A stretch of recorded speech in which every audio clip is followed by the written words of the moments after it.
Welcome everyone to our inspirational talk. We actually haven't done one of these in a while, and I actually think our last one was with you, Aquila. So I have Aquila and Via with me today. And I'm Tammy from Lions Arise, and Aquila is from Aquila Counselling Services, and she is in Cape Town, which is where my heart is. So I'm very jealous. But apparently you guys are getting a lot of rain out there now. So we don't have this. I might wash up on your shores. Yeah, we have winter weather. Oh, that's okay. You can wash up on my shoulders. Let me know, I'll come fetch you. Okay. So today we're going to be talking about internal family systems therapy. And we know we've both had clients dealing with severe trauma and what a challenge it is to actually work with those clients and all the things that we need to take into account when we work with clients from trauma backgrounds. And we know that trauma can look different for people because what I experienced as traumatic might not be the same as what you experience as traumatic. You know, it's all subjective. And we can have trauma from preconception right through, you know, that's transferred from our parents, but right through to adulthood, depending on the things we go through, our circumstances, whatever we faced with along life's journey. And so, you know, this means that we all carry fragmentation, right? And we know that when there's been fragmentation, it's just a way that we deal with pain, and those parts of us that are fragmented hold the pain. So obviously we get more, you know, severe forms of fragmentation like dissociative identity disorder, where we got alternate personalities that will form, but, you know, that carry that pain. But ultimately, in the end of the day, it's all us. It's all part of us. And some of those parts contain memories and contain information that we need. But it's also up to us to be able to work with those parts within us, to be able to self-nurture, to be able to love the parts of us that are unlovable. And so internal family systems therapy is actually a really beautiful way for people to not always have to work with a counselor. I know as counselors, this is a very useful tool, but people can actually use this for themselves. So what we'll do today is we'll just give an overview of this very valuable therapy. And so this was developed by Richard Schwartz in the 1980s. And so what it does is it helps us to recognize those different parts of us and the different voices and aspects of our personalities, because we know there are always these different areas. And some of the parts might be scared or hurt. Some of the parts might want to protect us, look after us. And so we need to actually get to know these parts of us so that we know how to work with them, also for our optimal functioning. So we'll obviously go into a bit more detail a bit later. So I just want to give a short definition of fragmentation and dissociation, Julia, and then just run over the key concepts of family systems therapy, just some of the terms we're going to be referring to, and then I'll hand over to you. Okay. So with fragmentation, this happens when our mind breaks off. And if we want to look at it from a spirit, soul, body perspective, really, it's also our soul can get wounded and fragmented. It's not just the mind, because we get type A and type B fractures, which one will be also fracture of the mind, the other is fracture of the soul. And then we can also be traumatized in our spirit. That can also cause brokenness. So we're really looking at a holistic functioning here when we're looking at fragmentation. And so if you think about it, if something's really stressful or traumatic that happens, if we want to look at it as a puzzle, so this is what it looks like, but then we've got pieces that break off like a puzzle. And so we sit with all these separate pieces and we have to piece that together so that we can get the whole picture. But for now, those puzzle pieces are what hold the pain and protect us from actually looking at that full picture. And so trauma obviously can be any experience that we have that overwhelms our normal coping mechanisms. So it can be anything from an accident to a loss to divorce to trauma in childhood. So early childhood trauma really does cause quite severe fragmentation that will lead to dissociative disorders. But we know that throughout our life this happens. It's a God-given mechanism that God's given us so that we can deal with life. And then with dissociation, it's really where a person feels totally disconnected from themselves and their surroundings. It's like you zoning out, or you're watching yourself in a movie or whatever, and you're just not connected with your body. So this is also where body work comes in, to bring us back to our bodies, to feel part of our bodies again, instead of being separate and detached because of what we've been through. So both of these methods, fragmentation, dissociation, dissociative disorders, are just a way to protect ourselves from the pain of what we've been through. So some of just quickly the key concepts of internal family systems, and I'll just call it IFS for short, right? So we've got the self, right, which I'm just going to give you the way they've explained it, and obviously working with it looks a bit different. But the self is our wise, calm, and compassionate inner core that we have. And it's part of us that's confident, caring, and capable of leading life. But then again, it can also be a primary identity that helps us function in everyday life. So if we both are familiar with Diane Hawkins' primary identity approach, where we look at the different parts. We've got the original self, which is our core that can often be locked up because of what we've been through. And then we've got the primary identities which function every day in life that help us to cope. Then we look at the denial function that will keep the pain away, like the pain parts that carry everything. And so this is similar to that, different language, but it's very similar. So we've got the self, and then we've got the parts, and the parts are, we all have different parts inside of us. You know, even our multiple roles that we carry, it's really parts of what we do, and they don't always collide, but they're all part of who we are. And so it's like different characters in a story, right, that we live in. So when we look at dissociative identity disorders, these parts are called alters, which are alternative personalities. But for the purposes of fragmentation and just our everyday stresses, we're looking at parts of us that carry the pain. And so with IFS, we have three main parts, which we will talk about. We've got the manager that helps us manage day-to-day life. We've got the exiles. These are the ones that hold on to the pain. And then we've got the firefighters that will come out to protect us. And then part of this healing process of this is helping us to understand these parts, and then working with the parts to bring healing, to reconnect to the core, so that we can get to a better place. So as counselors, we can use this to guide people, right? Guide our clients to work with themselves. But our clients can also use this. So this is very valuable for everybody. So Kulia, I'm going to give over to you now. Okay. And you can share, yeah. Okay.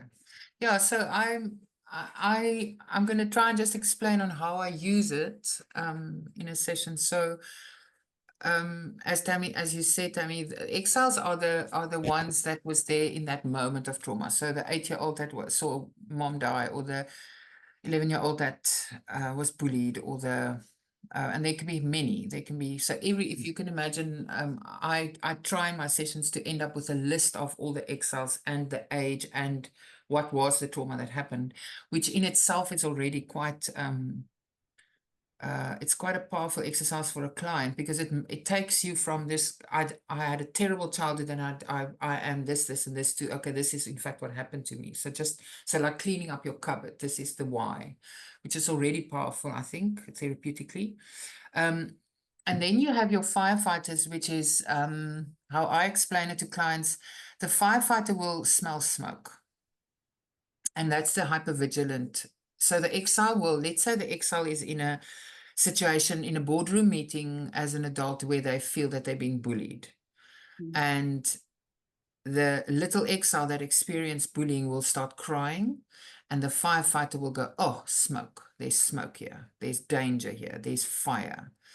And the minute the firefighter smells smoke or danger or fire, the protector and the manager kick in. Protectors are more aggressive in how they protect us. So they are the ones that's when you lose your temper, and the managers are your organized, because I'm smelling smoke, so I need to get my life in order, and I need to take control, and I need to manage. And then underlying is the critic, which is also inside of us, and the critic will be the one that either while it's happening or the next day tell you what an idiot you were, you made a fool of yourself, blah, blah, blah, blah, blah, blah. So that's how I explain it. So to make it practical, you were bullied as a child by a teacher for 5 years in your high school, all of your high school years, and now you are in a board meeting, and the high school exile that experienced the bullying and the humiliation and the shame and the voicelessness feels the same. It and then tells the firefighter it is the same. It's fire. The firefighter smells smoke, says danger, fire, and the protector and the manager kicks in. So the protector will either lose their cool in a board meeting, or the manager will become highly controlling. And then when you drive home in the afternoon, the underlying critic will go, what an idiot, you can't even do adulting. You made a fool of yourself again, da, da, da, da. So there's a statement that I love: the child's solution became the adult's problem. And it's very much, if you just link it also to attachment theory, that is so it's almost like as a little child, when you did certain things to protect yourself, like manage. So you go home, you can't manage difficult teacher, but when you get home, you can pack your cupboards in your room and you can do your homework perfectly. So manage my life, which gives me a sense of control back, and then it drops my internal anxiety. If that was your solution as a child, it can now be a problem as an adult. If every time you're under pressure and the firefighter smells smoke, you start going into OCD like management. It has to be this way. This is what we do. Friday nights, we do this. And on Saturdays, we take the black bag out. And if I don't, then the critics will scream. So, yeah, that is, and as I said to you before, what I love about the theory is that I now have clients who come in and they say to me, Aquila, I smelled smoke, but there were no smoke. It wasn't smoke. It was my exile. And they can actually say to me, it was the 5-year-old that felt they had to be this perfect child for mom or dad, for instance, who told the firefighter there's smoke, and my firefighter was screaming smoke, but there wasn't, when my boss was slightly critical or there was a problem and I thought it was my fault. And that I love, when clients can start understanding and saying, oh, it smelled like smoke, but it wasn't smoke. Just breathe, calm yourself down. It is just a board meeting. It's part of what I do. It is part of adulting. It's part of life. Because if the firefighter stops smelling smoke, you are actually working on your own hypervigilance, right? You are starting to take control and manage and question your own hypervigilance. Yeah. Yeah, so what comes to mind for me is, I know you and I have both done brain working recursive therapy, and that first, our brain will run to that first time we had to deal with something and how we coped with that. And so it's the same thing, yeah, is that 5-year-old ran, maybe hid under their bed or locked themselves in their room and sat reading or whatever it is. Let's look at, escapism as well in this process. Yes. So escapism can look different for different people, like your example of the OCD. It's a way to manage their anxiety, and so they're dealing with it. So we look at that, where the brain will run to what did I do the very first time I experienced this? Yeah, so I think that's also a question we can ask them. So in my manual, I've called this the timeline process, which we all know we work with a timeline, but also to look at those first incidents and what did we do with those first incidents, and are we the plan we made? Are we still acting that out as an adult? And so we need to be cognitive of what you're doing. And then the thing that I always say is, I ask my clients is, when that happens to you, and you alluded to that with, what does it remind you of? So that 5-year-old that got bullied, being bullied, what did it remind you of? And that's the smoke. Yes. That's the smoke. I'm smelling bully smoke, and to then go, but is it bullying? Is it smoke? Oh, maybe it wasn't really. Maybe it was just, yeah, exactly. Because the fact that it reminds you of it doesn't mean it's the same thing. And that's where that's the critical point for me, to be able to go, it feels the same, it smells, it looks like a duck, quacks like a duck, but it's not a duck. It's not smoke. It's not fire. It's not danger. I'm an adult. It's a board meeting. I didn't do anything wrong. All those emotions that come up, it's not. And then you can tell your protector and your manager, it's okay. It's okay. It's okay. I'll call on you when I need you, but for now I'm cool. Safe. And it's that. Yeah. I'm safe. I'm safe. I'm safe. Yeah, Yes. it's like speaking to that inner child and saying, you're safe. It's okay. And I think this is also part of what this theory highlights is that, you know, we can actually work with these parts, and if we start to pay more attention to them instead of wanting to ignore them. Yes. Because yes. that's what we do, right? We want to ignore the pain. We want to shift it aside instead of going to sit down and say, all right, what am I feeling? Yes. Why am I feeling this? What can I do to help? You know, even like you're talking to a part of you inside, how can I help you? And this puts the power back into the hand of the client. We were talking about this before the time, right? Yes. Yeah. It's like, Tammy, you it's the, I think the technique that he uses is, he calls it retrieval. So it's like you going, imagine you're an army guy, a Navy SEAL, and you're going in and you're going into that, I know, that exile, that hurt part of yourself, and instead of joining the voices of criticism, you become the, so what would I have done? So I've had the most beautiful answers. I ask my clients, what would you do to the 5-year-old that felt, and they all tear up at this point. It's usually quite and they go, flip, I would get her out. I had a client the other day who said, I would get her out of that house. I would or I would buy her ice cream, or I would just tell her that she's beautiful, or I would I had a client with a physical shaming memory of father shaming her physically. She was 5. She thought she looked beautiful in her little dress, and she said, I would just tell her that she's gorgeous, and I would put flowers in her hair, and it's beautiful. There's such power in that, because in the end, yeah, and just to go back to what you said, Gabo Mate says that if we ignore, he doesn't use this language, but if we ignore our internal pain and we try to just ignore it and push it down, it will pop in our bodies. Yeah. It will come up somehow. It's like a plug that has to come up, you know. So if you ignore it and you just try and cognitively, it's going to come, and it usually comes up in our bodies and in the form of anxiety and in the form of so rather than turn away from the pain, turn towards the pain and heal yourself, you know, nurture yourself. Which is also internal locus of control, which is wonderful.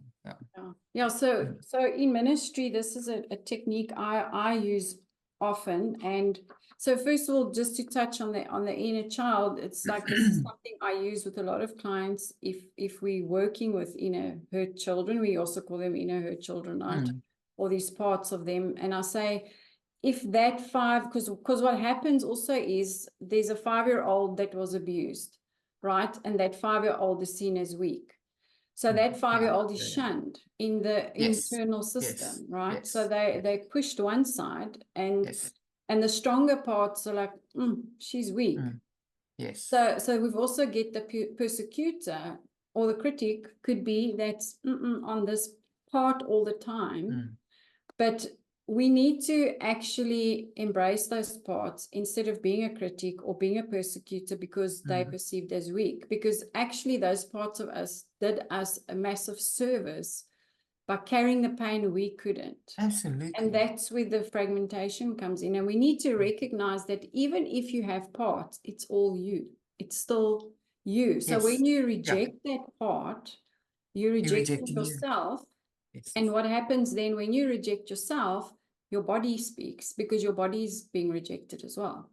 So that was the one point. And then the other point was, so when I do ministry, I use a similar process of, we know we have a spirit, right? And our spirit is just capable of so many amazing things because we partner with the Holy Spirit. To call the person's spirit forward in a session, in prayer ministry, and say, right, partner with Jesus or partner with the Holy Spirit. Can you see that part of yours? Yes, it's locked up or it's tied up. I said, okay, go and rescue it. And what does Jesus give you to rescue it? And I've also had the most amazing stories where they're given a sword or a bow and arrow or just something that will make them feel strong and protected, and they just rush in there and they go and grab that part. And it's actually so amazing because it's so empowering. Yes. That and it's a simple exercise, but I believe even though it's a metaphysical thing, there's a lot of truth in that, because the Lord says that we carry His Spirit, and through Him all things are possible. So that natural process that is put in us for healing is put His Spirit in us, which is the healer. We can use these processes to activate that when we work with clients. So, and I just think it's so beautiful when you see they get excited that they're not the victim anymore, but they're actually empowered to help themselves. Yeah, absolutely. Yeah. And to have grace for self. I think just in that, the opposite of self-rejection is to have grace for yourself, to understand that you were just 5. That's right. And it's not your fault. It's not your fault. So I have this technique. I would say, let's say you were 5 or 9 when it happened. Who do you know that's 9? And they all go, well, my cousin's 9, or I have a son who's 9, or the neighbor's little girl is 9. And then I'll go, okay, I want you to take that 9-year-old and I want them to put them in a room with a 40-year-old man who is doing whatever it was. And then they usually get either very angry at me because they feel like tricks them, or there's immediate emotional release, because the reality is you were not the grown man that you are today. So it's easy to maybe as a grown person look at and go, I was an idiot. But 5-year-old, imagine a 5-year-old there, because that's what you were 5. And then that's that grace that comes for self, which is which is what I love about this theory, that it's about compassion, self-compassion. Now, what about as adults? Like if we think of marriage, for example, or we think of relationships where these hurt parts of us have never healed. We haven't worked on them, we haven't healed them, and now we come into a marriage and we're dealing with somebody else's hurt parts. And we clashing all the time in that area. We're constantly being triggered, or we're constantly being hurt.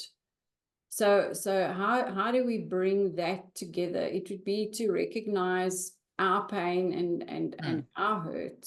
And I think when we become more cognizant and we become more aware of what that looks like, it's much easier for us to recognize that in somebody else. Absolutely. And in a way to have grace for that and to help them with that, because otherwise we're triggering all the time with that other person, instead of recognizing, well, just like me, there are areas that are unhealed. But yes. Yeah. And Tammy, to then almost, if you can look at your partner and go, okay, he is smelling smoke. I understand why he is smelling smoke. I understand that the hypervigilance kicked in because of where we found ourselves now. And yes, it's not. But to then just be gentle in the understanding that he's not just being an idiot or a control freak or a whatever. He is actually smelling smoke. He's hypervigilant. There's a whole internal activation that just took place that is linked to the past, that is not visible on the outside, but it is creating havoc on the inside. And then hopefully I have used this with 2 couples now. I've just recently started using the theory. So where they will now come back and say, I smelled smoke. They literally use the words. They would say, I smelled smoke. And then she said to me, this is not what I meant.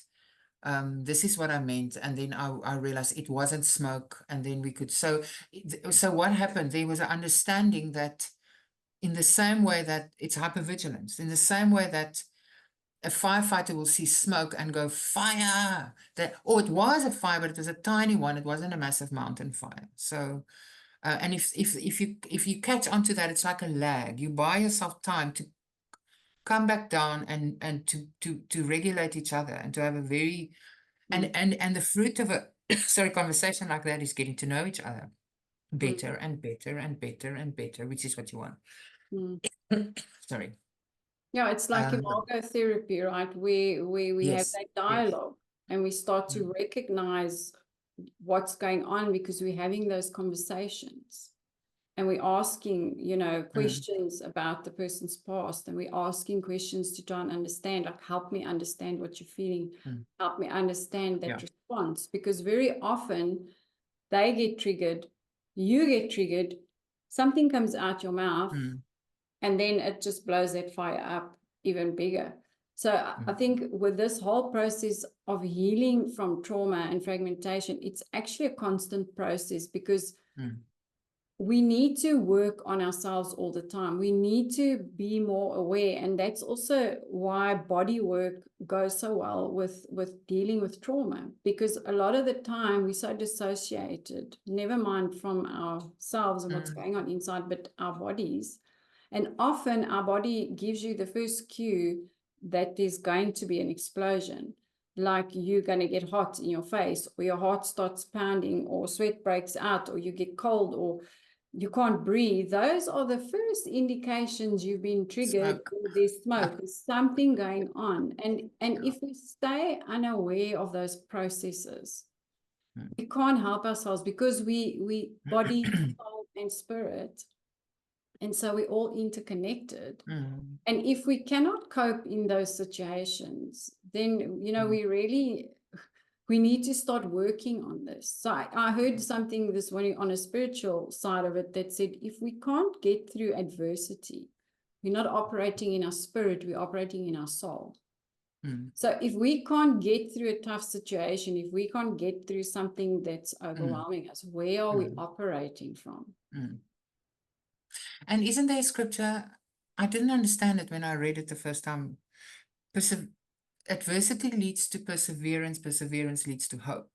Yes. And I love that when trials lead trials to leads perseverance, perseverance, character, and character, hope. So all character those to things hope. work together. Yeah. Yes, because, and it makes so much sense if you think about it. If I can, after a massive blow up, walk out of there with, there was all of that happened and we managed to talk through it. There's hope for us in our marriage or in our relationship, because gosh, we can do it. This, just to go back to your comment on imago, Tammy, so I love imago therapy and I use it. I did the training also. It's brilliant. But what I've found is, if you have two people sitting across from each other and the one says to the other one, help me understand what you're feeling, the assumption on the table is that this one knows what they're feeling and Understand, why. yeah, knows what And they they don't always. And this is where this theory is so, for me, so brilliant, that you can go, okay, instead of saying, help me understand what you're feeling, you go, okay, are you smelling smoke? And that's an intuitive response, right? Yes, I think I am. If they understand it, they can go, yeah, I think I am. Okay. Massive fire, small fire, medium fire. No, it's bad. Okay, so we're talking mountain fire here. Okay, what exiles can you try and figure out which are the exiles that are screaming, that got you to think it's a fire on a mountain? And they will go, and they battle with that. But it's like you're almost creating a thinking pattern. And after a while they'll go, or then what I had the other day, the partner chipped in and said, I don't want to be funny, but it's every time you've spoken to your mom on the phone. And then I went, okay, let's go with it. Doesn't have to be the right answer. Do you think that there's parts of you that get triggered into shame when you on, and then this person, thank goodness, had, the honesty to self to say, okay, maybe, yeah, my mom does make me feel a little bit. How do you feel? Well, I actually just feel like, like a child again. Okay, fantastic. Child, exile, how old? And then you can start putting the puzzle together. Because if you ask me, help me understand what you're feeling, but I have absolutely no idea what's been happening with me on the inside, which we often don't. You need narrative or language and to self-explore and then to share. And this is what I love about IFS, is that you can go, okay, smoke. Yeah, smoke. Yeah, it's bad. It's bad. Okay. Massive fire. Wow. Okay. And then trace it back and then to jump and say, okay, so which one of the two were triggered? The manager, who is more the doing one, or the protector, who's more your angry one? Just from what I experience in therapy. And they'll go, oh, that's why I got so angry, because I went into full-blown protector mode. Who are you protecting? The self that was 7 and shamed by my mom all the time. Okay, but your wife isn't doing that. Do you realize that it's not smoke? You thought it was smoke? Yeah. So, and I use a whiteboard when I use this because it can get, we literally draw like, okay, there's the fire, there's the age, this is what triggered it. Do you see? And they will sometimes take the cookie and say, no, no, no. I love it because what are you doing? You're making sense of the internal family system. Mm. And then I can answer you. Okay, what is going on with me is X, Y, Z. And then you can have dialogue because otherwise you can't have that conversation. You can try, you can get. So you've highlighted something really important. So with Imago, they also deal with attachment, right? That's what the theory is based on, attachment. So getting to the point of a dialogue means that you understand your partner's attachment style and you understand what they went through and why they because Imago means, right, we have a vision. Image. And we an image, because I think it means vision in Latin or something like that. And so we have an image of our partner and we often see them as we did a parent. But we need to be able to understand all that inner working. But what you've highlighted is important because I think a lot of the theories that are out there to deal with things do not always take fragmentation into account or dissociation. And I feel that counselors should all have a very sound knowledge of this because I have, had contact with counselors and chatted with people that are working with people in trauma and they have no idea about fragmentation or dissociation. And these are and terms then it's plasters. It's just plasters on top. It's terms they hear and they know, okay, it's there, but they don't really understand the impact of that on the person. And the thing is, so it's putting plasters on stuff. And I find even in ministry work, if you do not understand the psychology, if you do not understand some of these theories, you are can do praying such for harm. people, you are delivering people, you're delivering their parts, trying to cast their parts out, because this is what happens. And you need to have an understanding of this because it's a vital part of who we are. As people, because we go through stuff, we're carrying stuff in different areas of our lives, and we can hurt people very badly. For sure. Yeah. And it's almost like you become persecutory. You don't mean to, but if you don't know what you're working with and you just going to clap them with a scripture, you become the abuser all over. You become the abuser all over again. Yeah. I think what I also love about, I said this to you before, also that is that it's a non-pathological, DIDs or dissociative model. So it's not it's not just for clinicals who are, in their scope of practice, they're allowed to work with DID. I think the thinking is that we are all, because of the traumatic, just the world we live in, we are all fragmented to not full-blown DID, obviously, to a degree by trauma, and to just understand that the internal working is the same. The fact that you haven't dissociated to the level of a full-blown alter, it just means there's depersonalization happened, or because it's so the working is the same.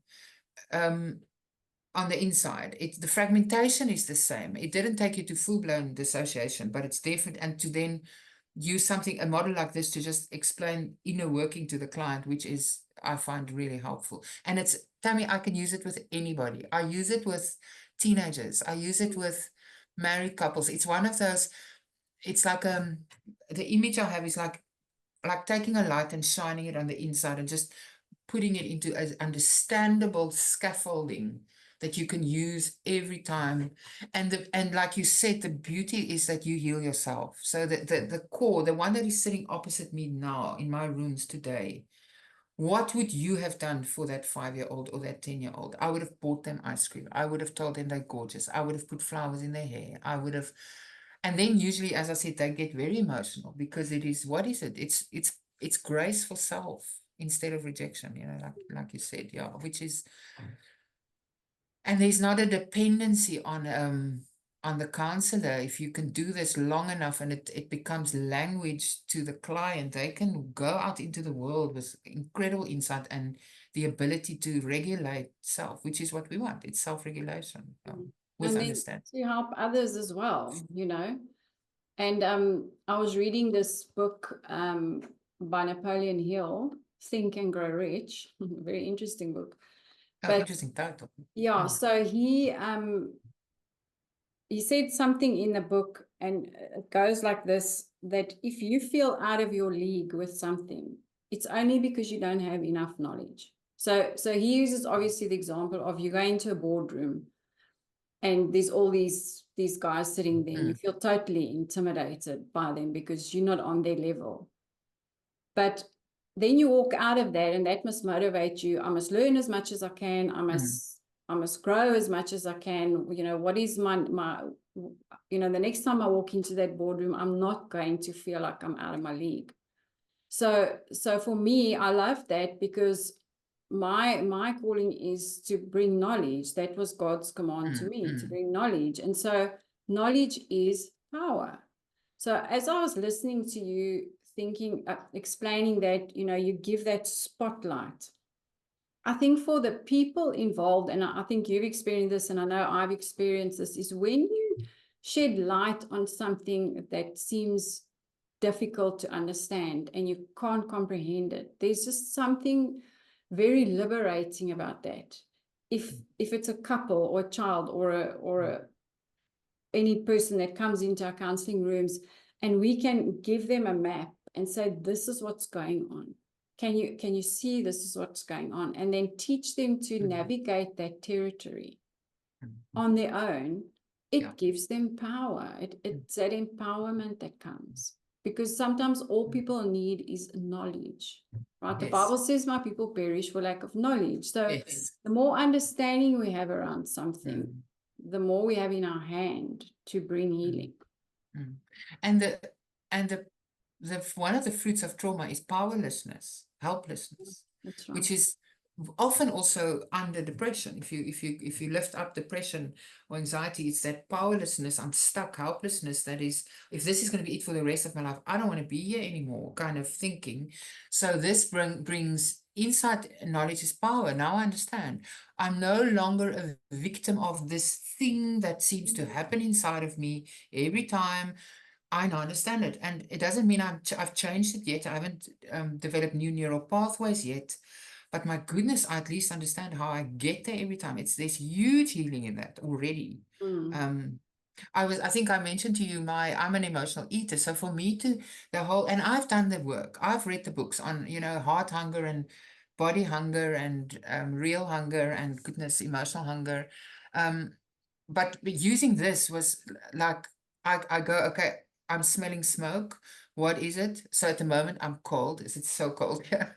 I'm cold all the time. And then my exiles who felt cold and lonely, whatever the story, start smelling smoke. And this firefighter says, oh yes, we need Milo all the time.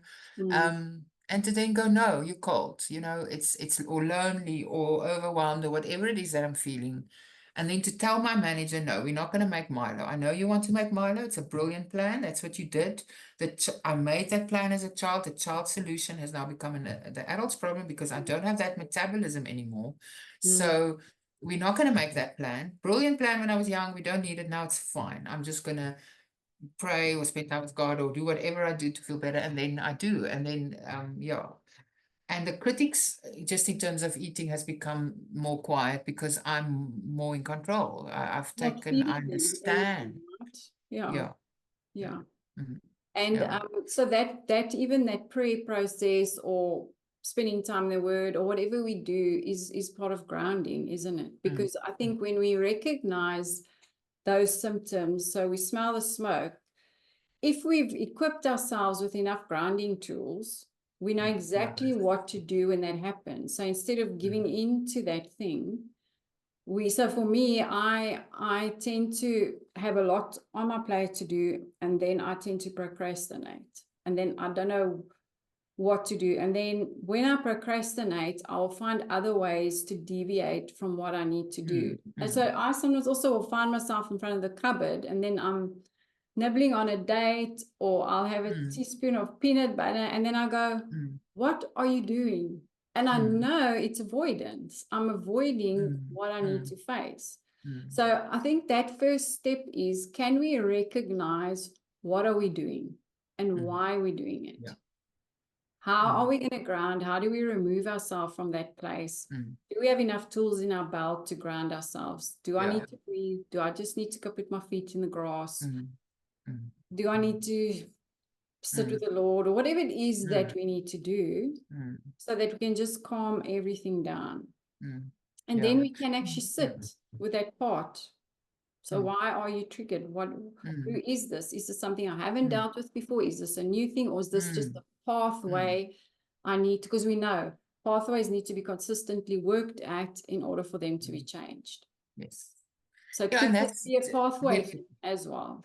Yes, it can be pathways. Yeah, the child solution. So it's that neuron that you, and that's you touch on the body work, Tammy, which I think is so important. So any somatic work, and I know there's a whole focus on it in psychology at the moment. Since COVID, we've had a whole, almost like a new recognition of the power of body, because we focus on soul and spirit for years, but body is body, soul, and spirit. So yes, to be able to understand, do a body scan, understand what's happening on the inside. I think we spoke about this technique. I use it with my clients. I go, okay, so if you are triggered, what color does it, what is the color? So the color is either black or gray or red. And then to go, at the moment, the world is out of control and I feel very small or whatever. Use those 3 lines. Color, the world is, I am, and it brings insight. If you spontaneously say, I feel the world, the color is black, the world is too big and I'm too small, you can not deny that you are dysregulated. I mean, like, if you were regulated, that would not be your answer. So yeah, the importance of body work is, I can't tell you how strong I feel about it at the moment. It's like regulation is key, very big key. That I think, Yeah, and I think it's time now for people to start recognizing this, like our nervous systems. You know, what happens when our nervous systems are overtaxed? How do we just bring regulation there? And so I'm just going to give a shout out to Carla Buerta, who's yes, also watch one of Lines Arise ministry partners, do her course. who does an awesome somatic course for stress and trauma release. And it's simple, it's practical, it's so easy to do, it's not complicated. And that course is coming up on the 24th of July. And I've got that event link on my website, linesarise.org. You can go and RSVP there. Her details are also there if you want to contact her directly. But I know I've hosted that with her, and Corlia, I know you also know Carla, and it's really brilliant. So anybody that's been touched by this talk today and feels, yes, I need to do that, I need to learn how to do this, grounding, understanding your nervous system, the polyvagal theory, which is awesome, deals with the vagus nerve that helps our body regulate. This is really a good course to attend, and it's really cost effective as well. Because Tammy, you know what, I've just realized, if you are disconnected from your body, you're not going to realize that you're smelling smoke. Am I right? Yes. I'm just thinking, you need to understand that something's happening here, to understand that, okay, I'm triggered, I'm hypervigilant, I'm smelling smoke. I didn't even think of that. Yeah. So and the sign of healed trauma is when the spirit and the body come back together, because we have our soul that sits in the middle, but our spirit and body need to reconnect, because it's almost like part of you leaves your body, and it's your soul needs to function in this realm, right? Yes. But how many people have felt, I'm outside of my body, I hear voices outside of my body? We know with extreme cases. So that's almost a spirit thing. So when your spirit and your body can reconnect, and you are paying attention to your body, you are actually at a place of healing. Because when you can hear what body is saying, when you can understand what your body needs, that's where the healing comes in. So as long as what you separated from your body, you're not going to be healed. So this is a vital part, because Paul says that this is our tent, and this tent houses our spirit. He doesn't speak about the soul. We know the soul's there because we needed to navigate this realm, but he says that it's the temple of the Holy Spirit who dwells in our spirit. So Yes. we think this is not important. It is extremely important. Even the word highlights that. We need this tent. So No, if we're definitely. not going to look after this tent and we're not going to nurture it and we're not going to care for it, we are going to have a problem on the other levels of our functioning, even our spirit, because we know Yes. when our bodies are not doing well, that we feel disconnected as well. We're not efficient. We struggle to read the word. We can't pray. We're tired. We got brain fog. And trauma and stress causes huge amounts of inflammation in our body because of that stress hormone that's coursing through our bodies. So our body's not going to be well. So we need to recognize when we need to actually come apart and separate ourselves, like even just to find our rest. So this is what I've been sharing with in my ladies' meetings on a Tuesday. We have a prayer meeting every second week. Is that how do we find rest in the Lord? How do we separate ourselves? Because, you know, Jesus had a lot going on and he often had people after him all the time. But he would separate himself to be with his Father. He would go off on his own. He would go pray. That was him resetting. That was him refreshing, resetting his nervous system, grounding himself in his Father. Absolutely. And I think as believers, that is something that's also really important for us, is to be able to go there to get our rest. Because we do need rest, spirit, soul, and body.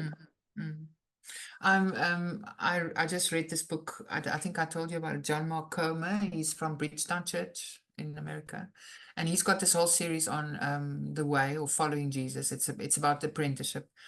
And the book that I read I lent it now, is The Ruthless Elimination of Hurry. And he's got this whole thing about simplification and what does simple life look like, and not simple life as in Zen, simple life as in stopping, spending time with God, filling your cup. But he's just got the way with words. That book changed my life. It changed the way it was one of those books that you just want to buy everybody that you love, because we run. And our bodies take the pounding, you know, it's a lot. And Carla has this saying that is upsetting but so true. She says the body is the point of entry. So if you think about it, with any trauma, whether it's emotional or physical trauma, the body's the point of entry. And then we want to get healing for this thing that happened without looking at the point of entry. Exactly. It's impossible. So So that is really important. Yeah. So just Aquila, in closing, is there anything you Yes. want to leave with our audience? No, I think maybe if you listen to this and you're going, okay, how do I apply this? So start focusing on your body, trying to identify moments when your hypervigilance kicks in and you smell smoke. That's a simple way to, and then to start go, okay, I think I smell smoke. I can feel something's happening here. What do I think the fire is? And then to say, is it true? Is it absolutely true? Can I absolutely know it's true? Is it in fact a fire? And if it's not, then to go, okay, where does this come from? And then you need to go back. When did I feel like this as a child? How old do I feel at the moment? I remember it was when I was with my grandfather or whatever. So to start making those connections and building scaffolding for yourself. And it will become easier. It becomes almost second nature, where you go, okay, not smoke. My son got married 2-3 weeks ago, and it was quite a emotional weekend, obviously, for me. And there was a couple of moments where I thought, okay, smoke, but it's not smoke. Okay, chill, and I could just calm myself down. It's not smoke. It's not smoke. It's not smoke. In fact, it was the opposite. It was beautiful. So yeah. And I think it's a simple way. It's such a simple way. It is. I love it. I love simple, as you know. I know you can make something really complicated really simple, and so I love that. And also, you know, guys, keep a journal, because journal this process for yourself. Like if this has touched you and you go, I think I can do this, get yourself a journal and start writing down some of the exiles you've recognized. Write down what happens when you smell smoke. You know, just start tracking this, and then helping yourself to manage it better, because you start to recognize it, and do the somatic work. Do that work to help your body in the process as well. Mhm. because it's that hypervigilance in the body that also causes us to respond in a way we shouldn't. So we have to get to a place of healing where we're not reacting to things, but we are responding to things, Yes. because there's a big difference. There's a huge difference. Yeah. Okay. Julia, thank you for your It's a time. I pleasure. enjoy Okay. our chat. And I hope everybody enjoyed this talk. And so bless you all until next time. Thank you.